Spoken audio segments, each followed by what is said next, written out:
Good afternoon.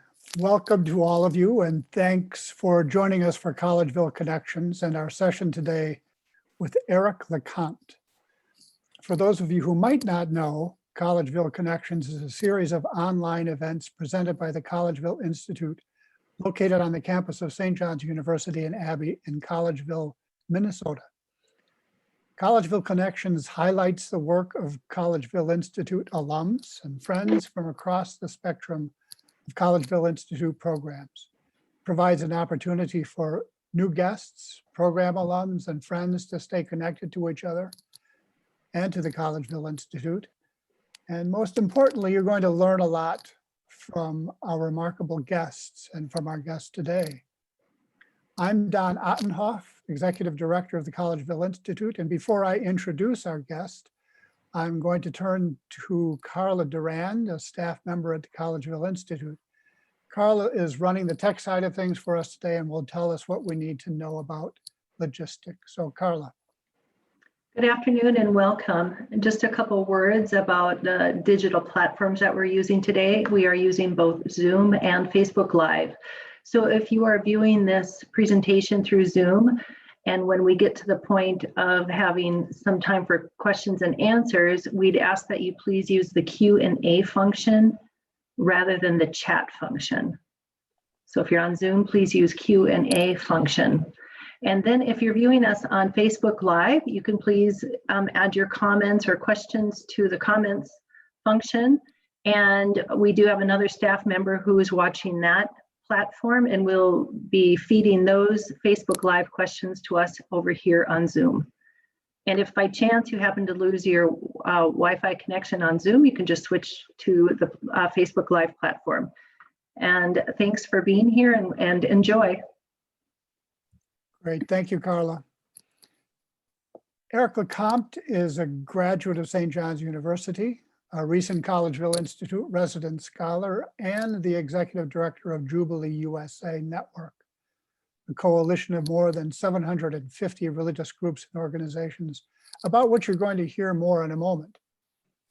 In his role as executive director, Eric has led religious groups to win policies that alleviate poverty, address global conflict, and promote human rights. He addresses the Holy See in Rome, the U.S. Conference of Catholic Bishops here in the U.S., and the Presbyterian, Methodist, Lutheran, and United Church of Christ denominations, as well as Muslim and Jewish groups on the economy, climate issues, and global pandemic response. At the onset of the pandemic, Eric spoke to a special session of the United Nations about solutions for the health and economic crises caused by the pandemic. In 2019, he addressed the United Nations General Assembly on needed economic and climate policies to achieve the UN's own sustainable development goals. In 2016, his congressional testimony on Puerto Rico would become part of the basis for debt crisis legislation that Congress passed. Eric's views on religion, politics, and economic issues regularly appear in media outlets, including the Wall Street Journal, the Washington Post, the Associated Press, Bloomberg, McClatchy News Service, Barron's, National Public Radio, Marketplace, CNN Money, the Financial Times, The Hill, and more. We're delighted that Eric could take time from his very busy schedule to join us today for a conversation about his work with Jubilee USA. So welcome, Eric. And let's begin right there with Jubilee USA. You are Jubilee's executive director. And for those who may not be familiar with your organization, introduce us to Jubilee's mission. Thanks, Don. It's a real gift to be with you and all of our friends today who've joined this webinar, and especially to be doing this event with the Collegeville Institute. Before saying a word about Jubilee USA, I think it's important, just to note how important the Collegeville Institute is and how St. John's has been in conversations that go back really over the past 100 years on the intersection of economic issues and our faith. And that's very much what we do at Jubilee USA. It's an intersection of economic rights and human rights, and how our faiths, how Scripture inspires us to promote an economy that's inclusive, to promote a world where all have enough, no matter who people are, no matter where they come from, that our belief is that all people are welcome at the table and all people should live in dignity. Jubilee USA began in the mid 1990s. It began out of a call of religious leaders, first and foremost, Pope John Paul II. As the church was approaching and Christian churches were celebrating the 2000th year of the church, 2000 years since Christ came to us, Christian churches were celebrating Jubilee 2000, or the Jubilee year. In that moment, Pope John Paul II, as well as Jewish, Muslim, other Christian leaders, started to note that as we approach this celebration of the birth of Christ, as we approach this great Jubilee anniversary, it's absolutely critical that we link it with the suffering that is taking place around the world. And at that time, in the mid 1990s, the majority of countries in the world were dealing with severe debt crises, where countries were paying more on their debt payments. Often these were illegitimate debts that dictators had taken out to build palaces instead of bridges. And the people were paying more on these debts than they were on healthcare, education, and all social services combined. So religious leaders were saying these economic policies like debt, tax, and trade actually mean death for the majority of the world's people, the majority of the world's population. So it was in that call of these religious institutions, that we began as Jubilee. And in the United States, ranging from the U.S. Conference of Catholic Bishops to the Evangelical Lutheran Church, to the Methodist Church, to the Mennonite communities, as well as groups like American Jewish World Service and Islamic Relief, formed a coalition that they called Jubilee to specifically tackle these structural policies like debt, tax, and trade, which are the foundational structures of poverty in our world, as well as inequality. During that time at Jubilee USA, we really began our focus on how do we deal with the global policies to alleviate poverty, to alleviate inequality. And what we found as we focused on debt relief, on tax issues, and trade issues into the mid 2000s, every time we would move world leaders to change their position on debt relief or stopping corruption, it literally would lift hundreds of millions of people out of poverty. So the policies we work on are kind of where the rubber hits the road between the Bible and political and economic decisions that world leaders make. This whole issue of debt relief is obviously very important. It's something you're very involved in. Sometimes when I read articles about it, there's a lot of graphs and charts and statistics and so forth. Can you tell us a story about an instance that you've been involved with that's caught your attention or your organization's attention, that can kind of concretize what the debt problem is and what debt relief can lead to? Well, I think when we look at those beginnings of Jubilee 25 years ago, we were seeing a reality that children across Africa were not getting access to education, not getting access to schools. We were able to meet many children who really had very few possibilities going forward because of the lack of education.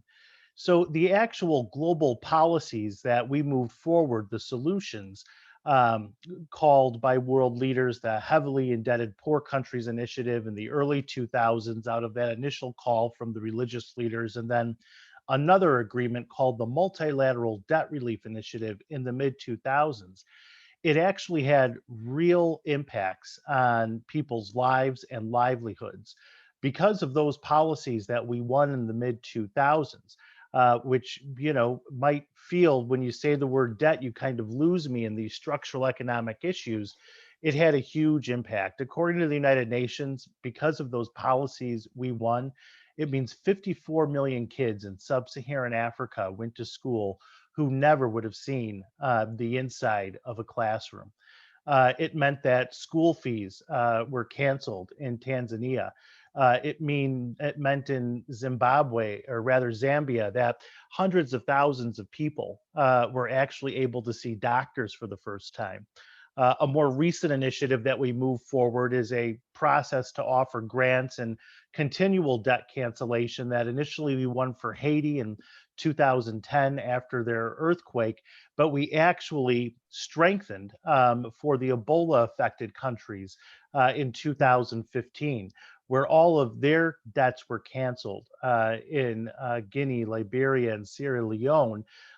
Meaning that now there's healthcare access for people who previously had none.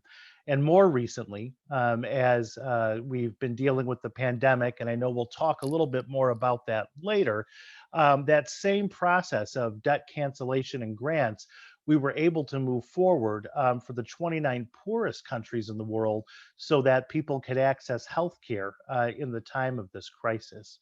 So these big kind of economic policies, these economic structures of debt, tax, trade, transparency issues have very significant impacts. I think more broadly, just to kind of put that into context, if we're looking at how these policies deal with inequality and extreme poverty, we have to acknowledge right now that pre-pandemic numbers said that 80 people, less than 100 people, had more wealth than half the world's population, more wealth than 3.5 billion people who live on less than $1.90 a day. To put that extreme inequality into context, which is even worse now as we've entered the pandemic, but just to put that into context, that the people that live on less than $1.90 a day, under the age of 5, 22,000 children continue to die every single day because of these structural policies of debt, tax, and trade.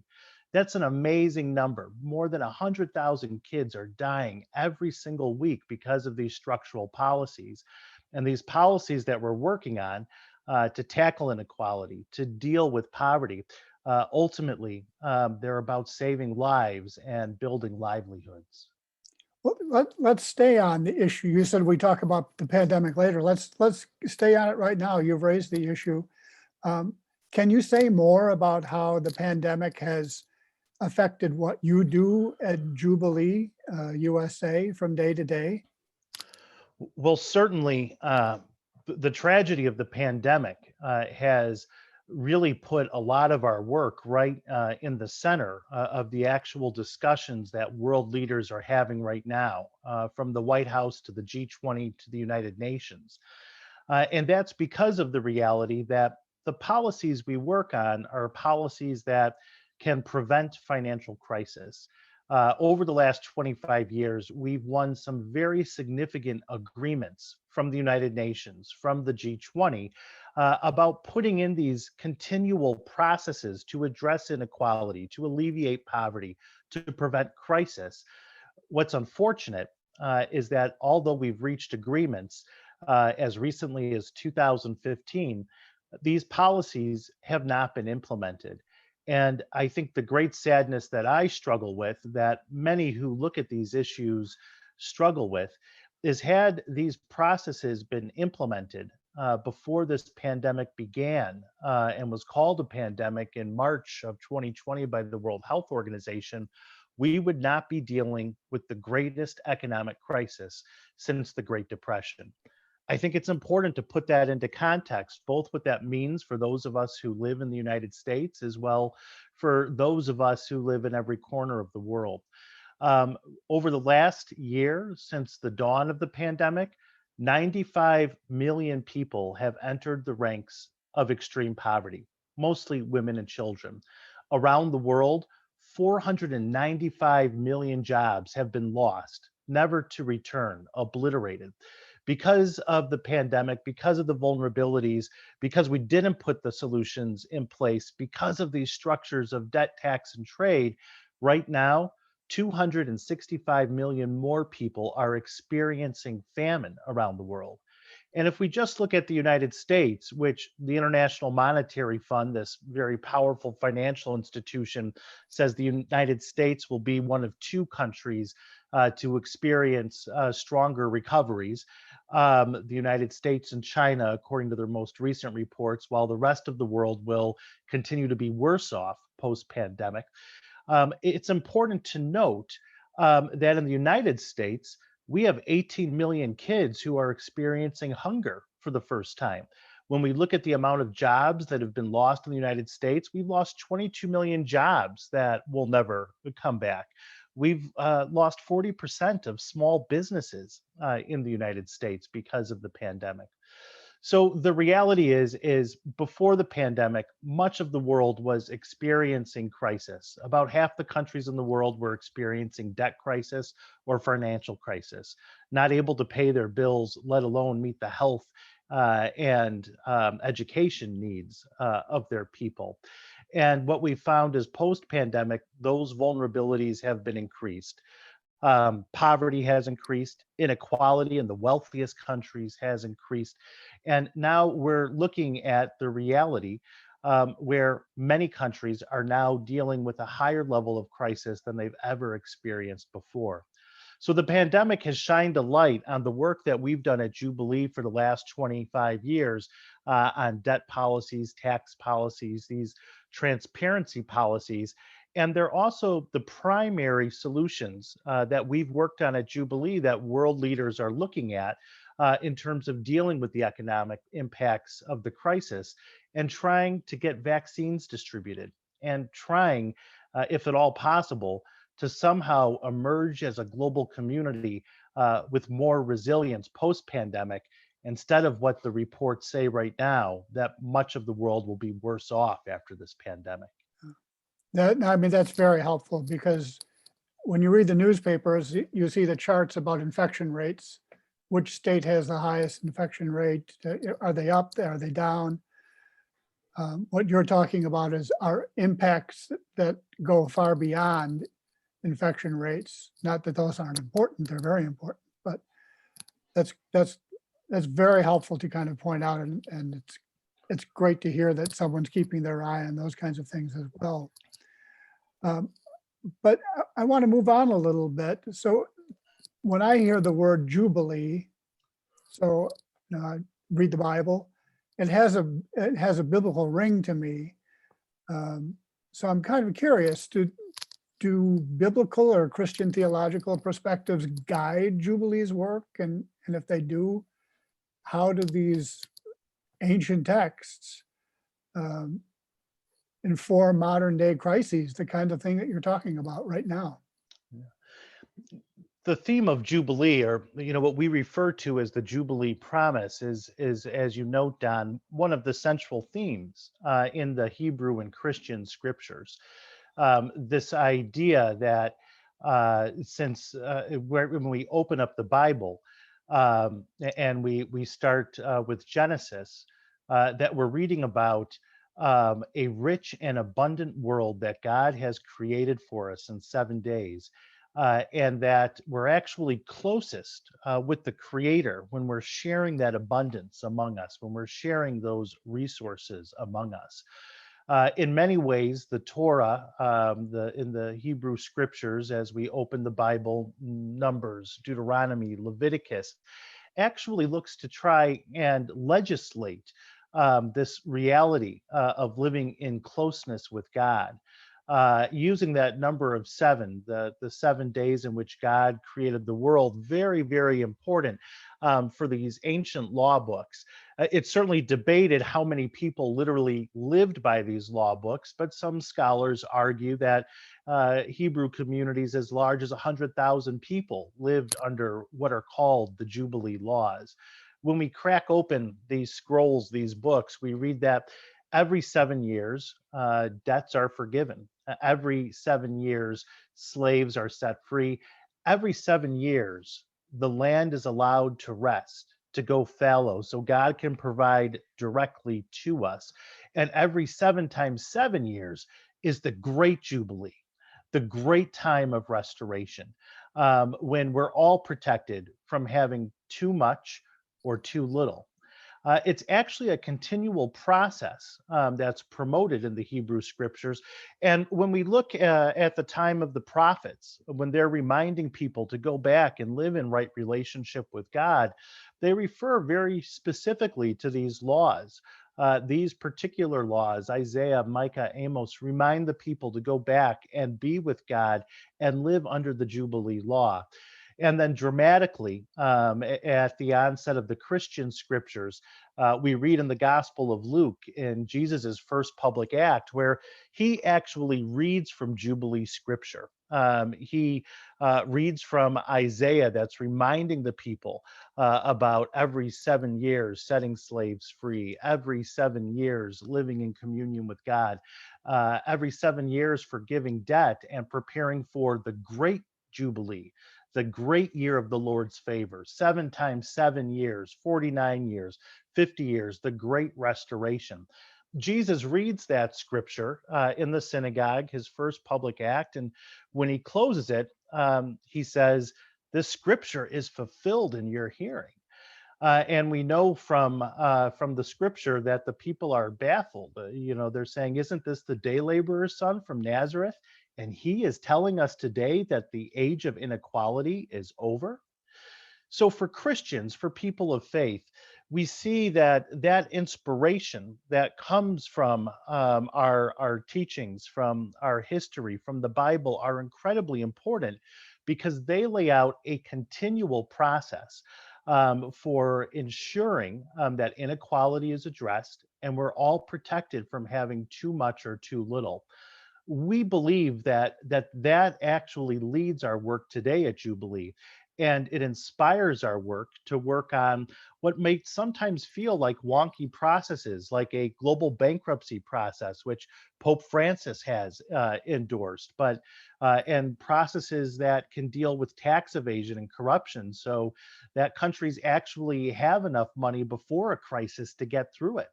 Had a continual process been in place, like a debt or bankruptcy process, we actually would have had the tools already to prevent most countries from going into deeper crisis during the pandemic.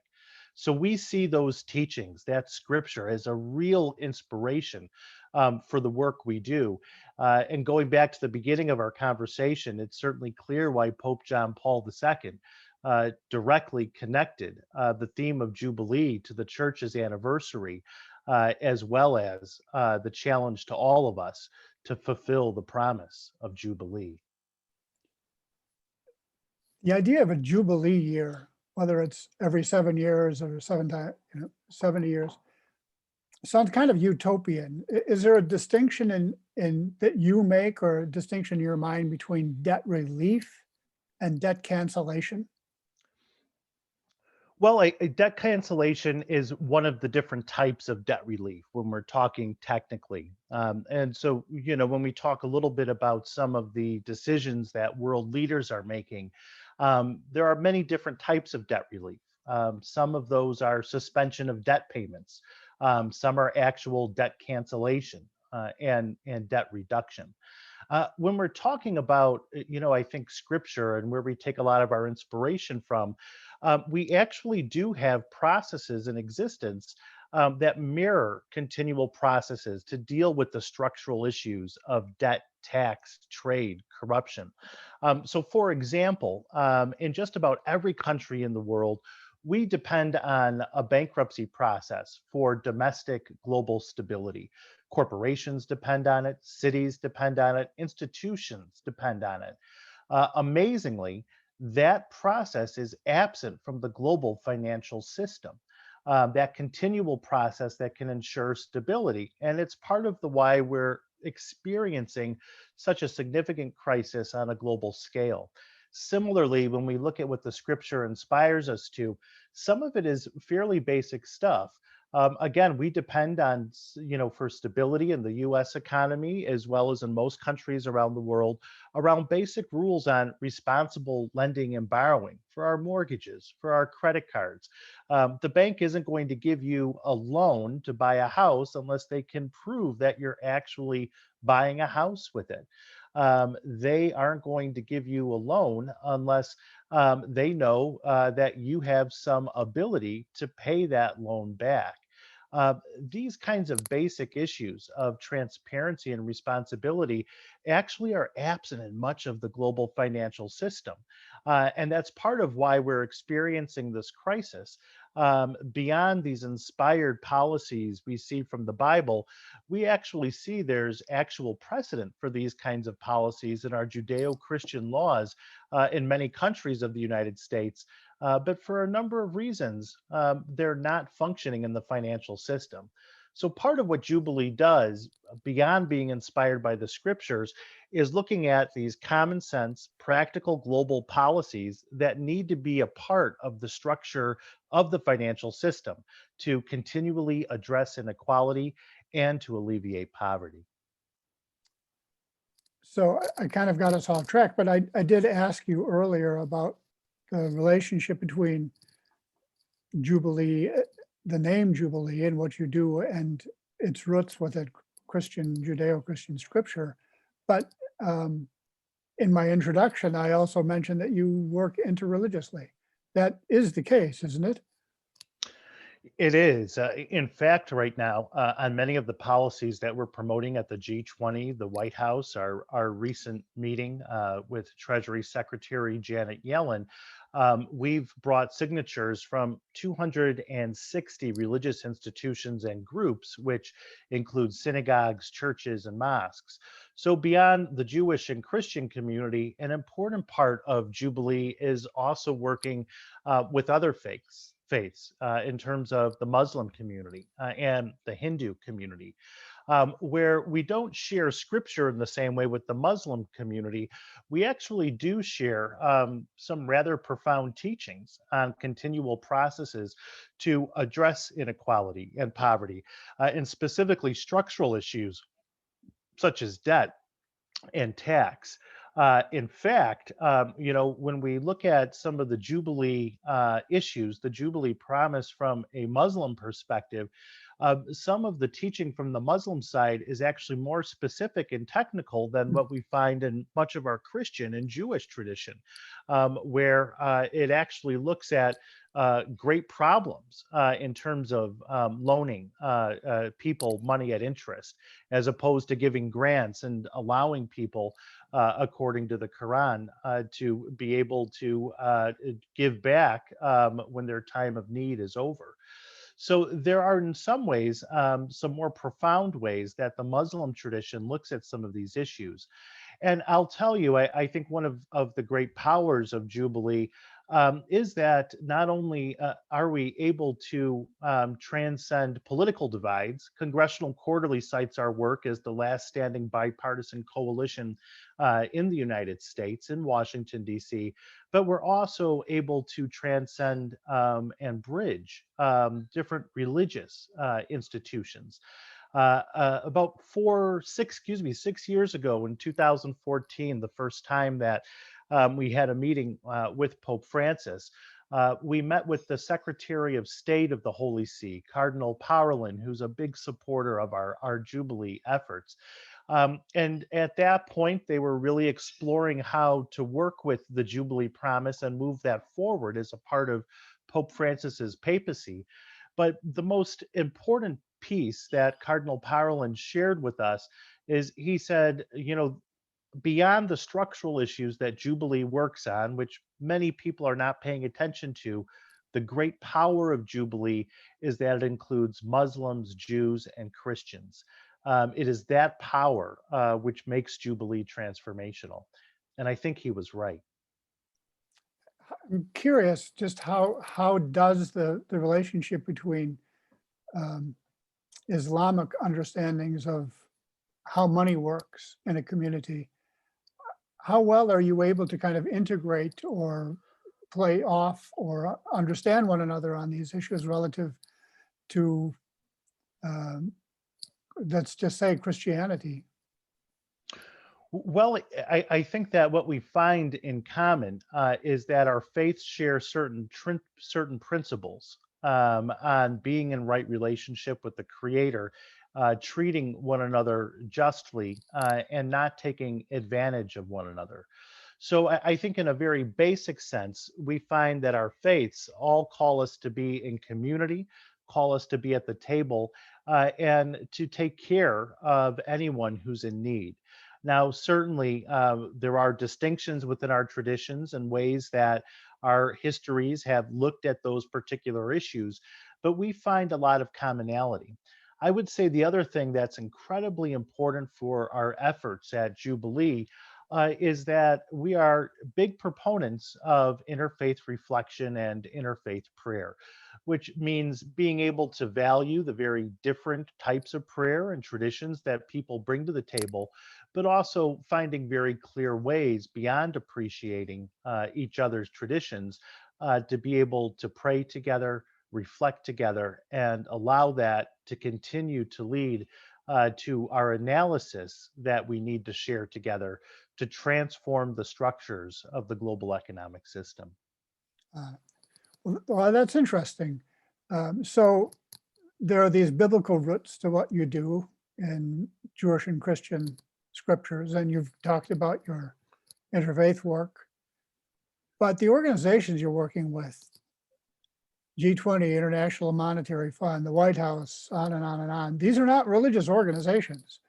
So what is their response to your work, your interventions, your attempts to make some big changes? Well, in many ways, I think the reception we receive is very positive.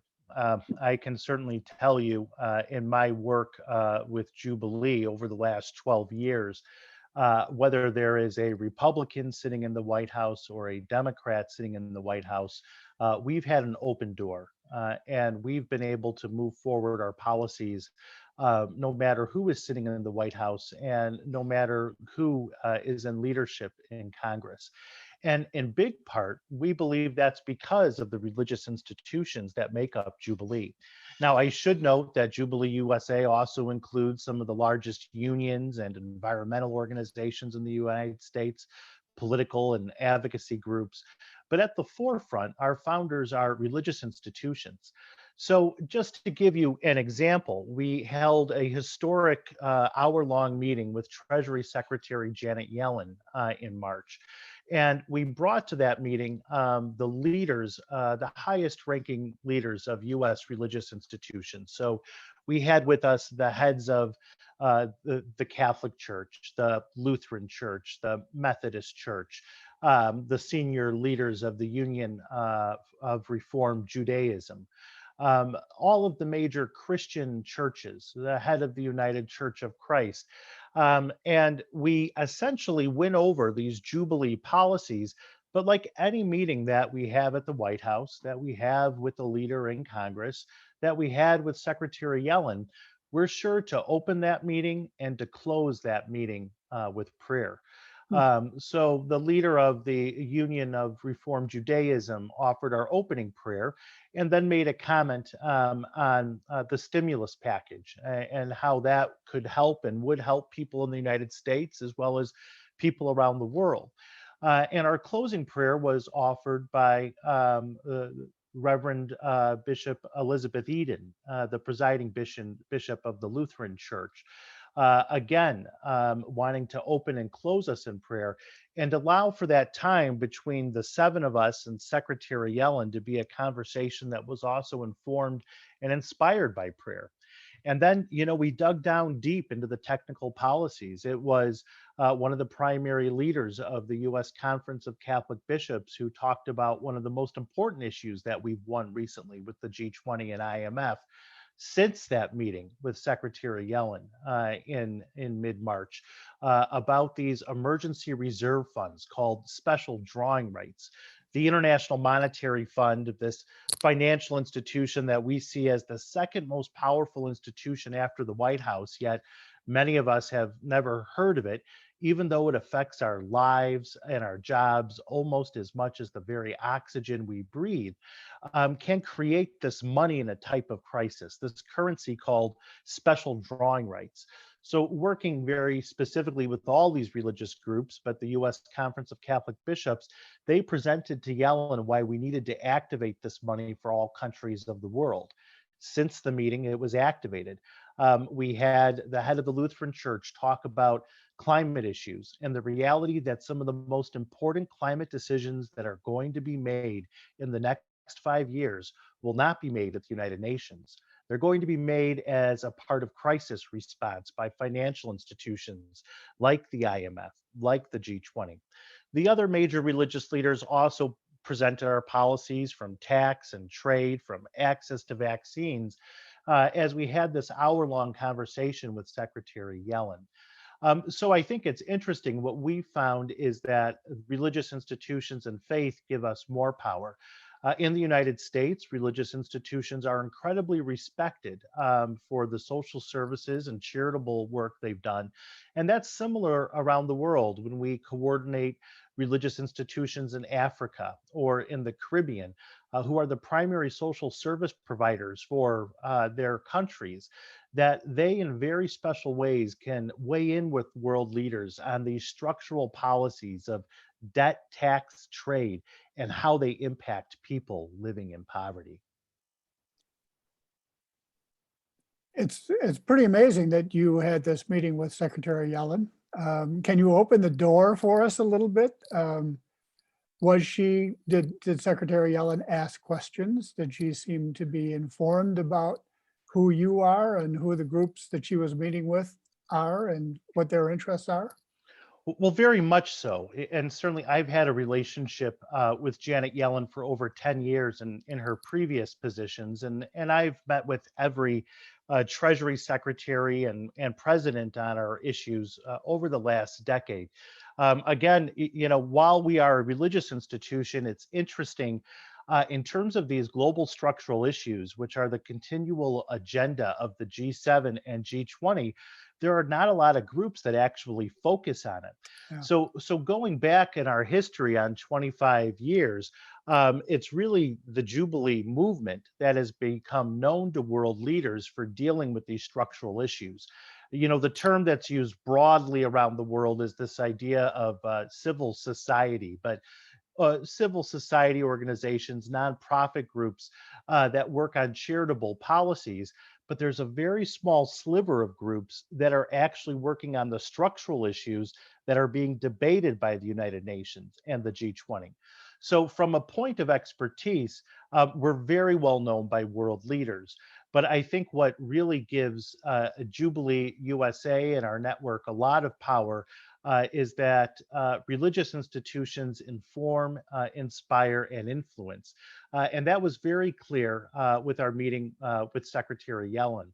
So previous to the Biden administration coming in, the only groups and leaders that Secretary Yellen made time to meet with were the leaders of Fortune 500 companies, G20 finance ministers and presidents, and governors.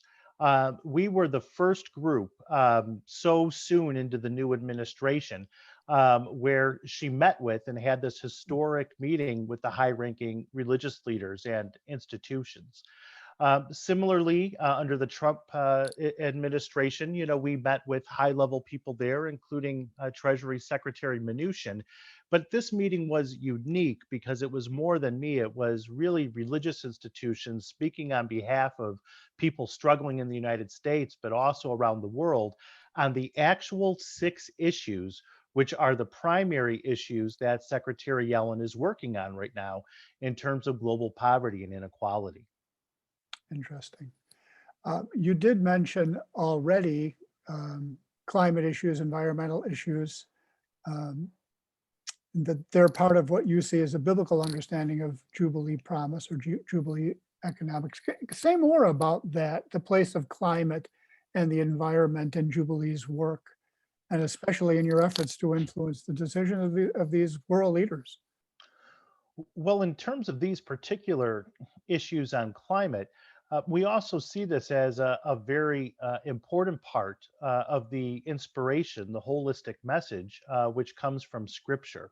When we return back to that 7 times 7, when debts are forgiven and slaves are set free, a very important part of that biblical message, that holistic message of what it means to be in right relationship with God, with others, with our planet, is that we are to let the land rest, let the land go fallow, so the land can regenerate and provide directly to us. That particular part of the scripture is very important when we look at climate change. And for us at Jubilee, it's why climate issues are a part of every single policy we work on. It's a part of our reform of global financial institutions like the IMF. It's a part of our work in terms of debt relief and debt cancellation. It's a part of how we look at tax and transparency issues. It's an important part of how we look at trade issues and creating a global bankruptcy process. So we see that as almost a sinew that connects all of the issues. And again, an important part from scripture. Right now, when we're looking at this great time of pandemic that we're living in, this great crisis, one of the biggest concerns that Jubilee brought to world leaders a year ago was that climate issues would not be forgotten as we deal with the economic issues, as we deal with the health issues. And the reason that's important is often when countries experience crisis, the first thing that happens in a restructuring or trying to bring the country back to some financial health is they sell off their financial resources. So, for example, Don, you and I have talked before about what happened last year as Ecuador was struggling with its debt crisis, which was early in the pandemic. And China did something that it's done before. Essentially, it snapped up over a third of Ecuador's rainforest to feed its extractive needs, oil and gas exploration, in part of our lungs from planet Earth. That's something that happens, and it's actually a very important piece that Jubilee decided a year ago that we were going to make sure was not forgotten by world leaders. So actually, one of our team members wrote an authoritative paper, a 50-page paper, to go into all of the issues that we need to look at in terms of how we could either win our goals around climate change or lose them around what happens in the financial crisis. One of the things that I was able to spend time doing last fall when I was a resident scholar at the Collegeville Institute was work on a climate power map. And this power map was very important. Since then, we've presented it to over 40 environmental organizations, economic groups, because when people have talked about climate change, and I'm sure many of the people who are part of this webinar today realize that when we say climate change, well, we think that's the Paris Accord or these United Nations agreements. And that's how we're going to be able to save our planet. That's how we're going to be able to protect our environment. And although that's kind of the popular message, unfortunately, it's wrong. What we found with our analysis and information that the most consequential decisions regarding the climate, regarding protecting natural environments, are going to be made over the next 5 years by the IMF, the G20, the G7, the US Treasury, as a part of financial responses to the global pandemic. When we were talking about that meeting with Secretary Yellen, she sent out a press release after the meeting, and she noted at that point it was the strongest remark she had made to us as religious leaders that the most important thing that must happen, the most important thing that needs to move forward, is that all of our decisions need to be along what happens with the climate. One of the most important executive orders that President Biden has made so far has not been to rejoin the Paris Accord, but to say that every decision that Treasury makes must address how climate change is impacting our planet. And I think that's very significant. And that follows a lot of the work of Jubilee, that if we really want to address climate change over the next 5 years, we need to really track very quickly the decisions that financial institutions are making. And as they make decisions in response to the pandemic on trade, on debt, and tax, simultaneously, every decision will create and have components of climate change issues. So it's a very important piece of the Jubilee ethos traditionally, but now more than ever, being smart on climate change and knowing where the decisions are being made is critically important. Yeah, yeah, the interrelationship among all of these different um, players and interests is truly amazing. And I've lost sleep, Eric, since I found out that Ecuador's debt crisis led to, could lead to the destruction of a third of Ecuador's rainforest and its consequences for all of us as a result of that. And unfortunately, that's the story of every country in the Amazon region. It's why these policies and this work is so important. And unfortunately, China is not the most responsive country when it comes to the organizations that you've been talking about that you're in conversation with. That's right, and even right now, we've certainly had a lot of success over the last year, both in terms of debt policies and tax policies, and then some of the work we're pushing on trade in terms of vaccine distribution. But on many of those policies, China, if they support it, come along kicking and screaming. And that's a real problem. Just looking at some of the debt relief policies we've won, we began the conversation talking about some of those major global policies we won in the 2000s. Over the last year, we've won the most significant debt reduction policy called the G20 Common Framework. Since that time, it has the ability to permanently reduce the debts of countries so that they can be able to ensure that appropriate monies are going to education and healthcare. And China has been resistant in much of that process.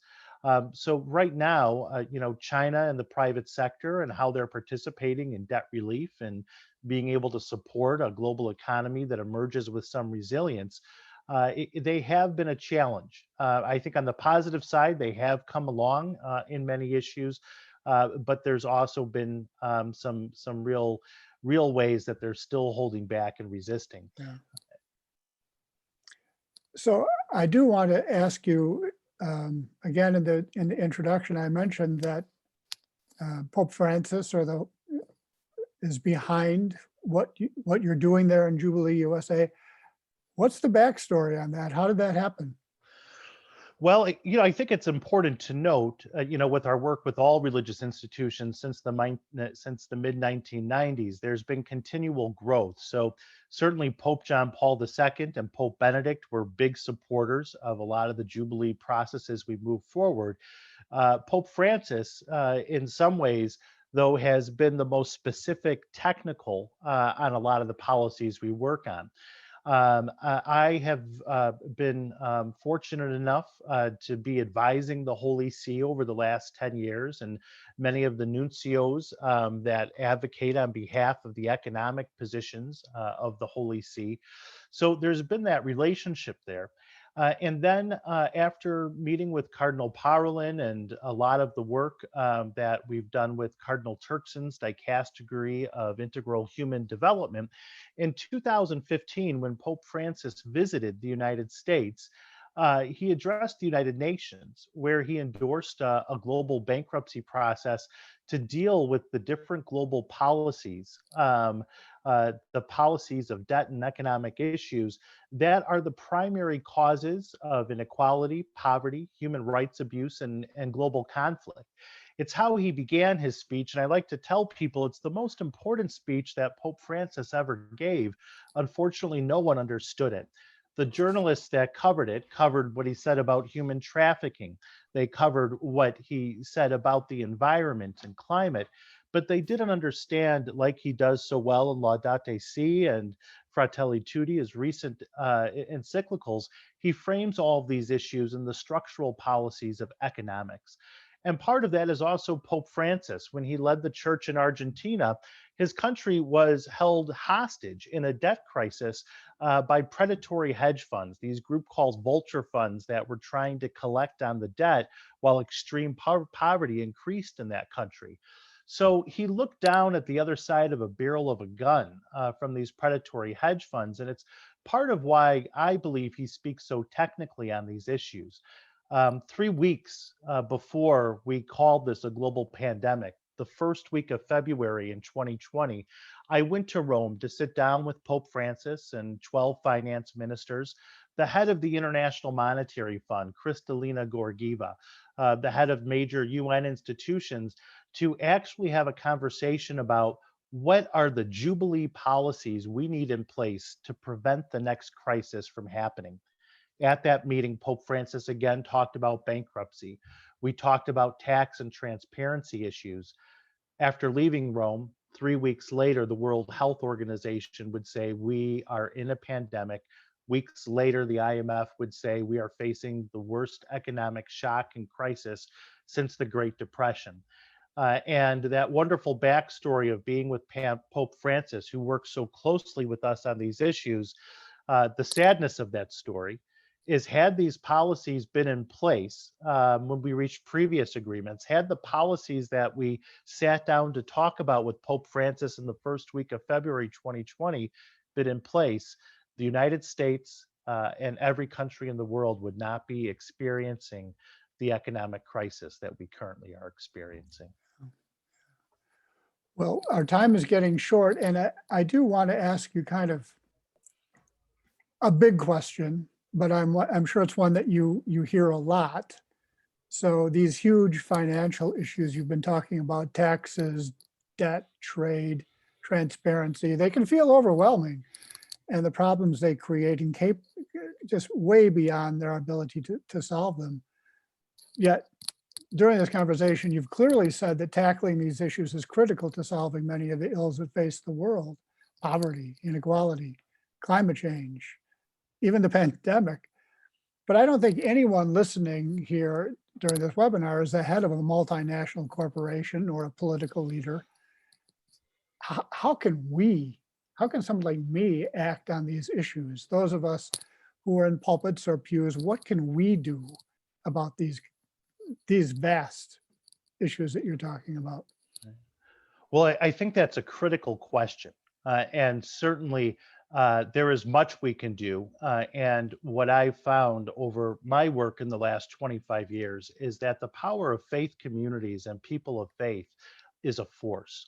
And when we work together in community, we have the ability to change global policies, local policies, and we've seen it time and time again. And I do believe that people who sit in the pews and those that preach from the pulpits have an enormous amount of power on these particular issues, and we've seen it. So one of the things I would say very clearly is it's important to join actions that are taking place, to take our faith, to take our Bible, to move that forward, to join others taking action. All of the progress we've made this year and all the progress we hope to make over the next 5 years is only because religious institutions in the United States, congregations, synagogues, and mosques have signed statements to join every single part of our work and influence Republicans and Democrats to change global debt, tax, and trade policies, to move forward stimulus policies to support American workers. So one thing, I would ask anyone that is a part of a religious community that worships at a church, a synagogue, a mosque, or other religious institution to go to our website and have your institution be one of the signers on our statement that we're giving to the G7 and G20 every several months before they make their next decision on issues of climate change, on loans for poor countries, on debt relief, on tax and transparency, and anti-corruption issues. Right now, over 260 religious institutions and partners, from big institutions like the Evangelical Lutheran Church of America to your local church, synagogue, or mosque, have signed on to this statement. So I'd encourage you to do that. Also, the petition drives we're doing are very, very important, and they do make a difference for Congress and for the White House. You can download those petitions on our website as well, jubileeusa.org. I think those are incredibly important things moving forward. And I also believe, as people of faith, those of us who preach from the pulpit, who share sermons, who write in church bulletins, it's important to share the Jubilee ethos and the Jubilee promise. It's important to talk about what some of these themes in Scripture should motivate us towards and inspire us to, in terms of living in right relationship with God and the Creator. So I think those are just a few things where people can start in terms of educating themselves, taking action, and motivating their religious institutions to do more. So to summarize in my kind of pithy way, you're saying don't be disheartened, one thing, and don't underestimate yourself. Don't underestimate your power as religious people and as religious organizations. I agree. I think that's right on. Good, good. Well, we have one question that's come up. I'm going to ask you that gets kind of to the issue of Jubilee. Knowing that the concept of Jubilee is rooted in the Judeo-Christian scriptures, how do leaders from Buddhist, Hindu, Islamic, other religious traditions understand Jubilee, specifically as it relates to your work? Well, certainly, and I know we've had a chance to talk a little bit about the Islamic community, and certainly when you go on our website and you see the different religious institutions and groups that are signing our letters to the White House, to the G20, to the International Monetary Fund, you're also going to see that there are Buddhist organizations signed on, Muslim groups, as well as Hindu groups. Certainly, it wouldn't be accurate to say that a Buddhist community or a Hindu community shares the same types of scriptural tradition we have, or the same kind of teaching that we have that's inspired by our faith. But what we do have in common among all these religious institutions is that there are common teachings on treating everyone equitably. On ensuring that everyone can have enough. And certainly all traditions raise concerns around inequality and poverty. So it's why that these groups, these institutions are able to work with us at Jubilee and able to focus on these issues. It's because of particular principles and teachings that we share in common. Although, again, there's a very particular distinction from scriptural tradition. Sure, sure. Well, we are at the end of our time for today. So thank you very much, Eric, for this wonderful and informative conversation. You've certainly enlightened us about a lot of things. And thanks to all of you online for joining us today. We invite you to join us for future Collegeville Connection events. Please watch for event information and registration details on our website, social media platforms. Next Wednesday, May 5, same time, noon to 1 Central Time, you'll have the opportunity to hear from agent, editor, and writer Javon Bolden, who will be joined by author Ellie Rosher in a discussion designed especially for Christian and religious writers about the business, the ins and outs of publishing. Lots of practical advice in that conversation. So again, thank you for joining us. Please check out Jubilee USA, their website, learn more about them, and please join us again. Thank you.